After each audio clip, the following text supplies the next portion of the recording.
How did I get here? Giving this TED talk. Is it because I walked here? Ran here? It's because of school. Do you really believe I would be here at this exact moment if I wasn't forced to against my will? That may sound bad, but nevertheless it is the truth. Now, I like giving speeches and making arguments, so I enjoy being here.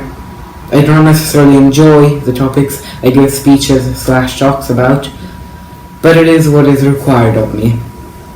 After this brief introduction, today's topic will be school. What specifically? School programs. School programs are what makes up the school, what defines the school, and the expectations that are bestowed upon students. In the past, the school was used as a way to prepare students for the future. Now, hearing the definition, you might say that schools now do the same thing. Sorry to say that isn't true. Even now, the school teaches discipline, how to follow instructions, and knowledge.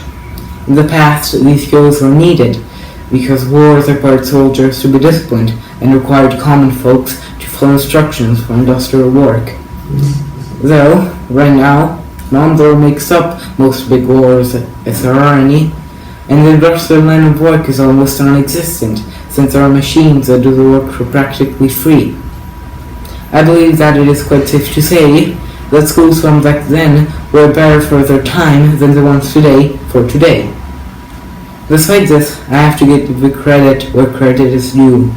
Schools have evolved a lot, trying to adapt to the new world. Now, they give more freedom to students and leave them more opportunities to develop their social, leadership, and decision-making skill. Today, we work more independently and with projects have more time to socialize with peers.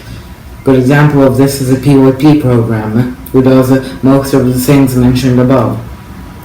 Despite these evolutions, something is still missing.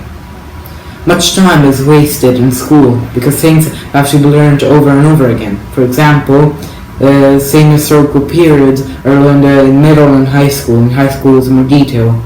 If that's the case, then why not just learn them with more detail in the first place? Another issue is that in many schools, students have to memorize all of the material to do good in it. Not everyone is good at that. And if memorization becomes a huge problem, then it's unhealthy. There is also the fact that school starts too early.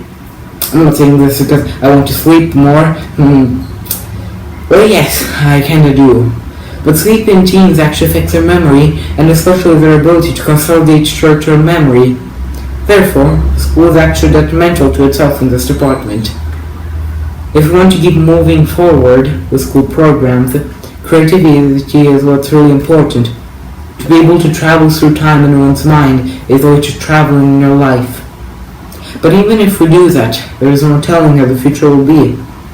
Maybe all of a sudden creativity will be so useless and the time spent changing how we teach will all have been in vain. School programs shouldn't block us like the chain walls or stop the doctrines from escaping, from moving on. We cannot know what will happen in the future, but we have to think about the present and what can be done now.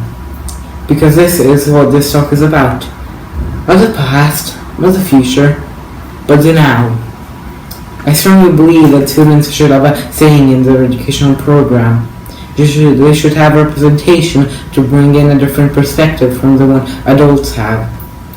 Adults might have experience, but we teens are the ones experiencing the educational program, and we're doing it as we speak. So if you're an educator out there in a school, allow students to really have a saying in their learning. If you're a student instead, then become active in your school and get involved in its program. Thank you.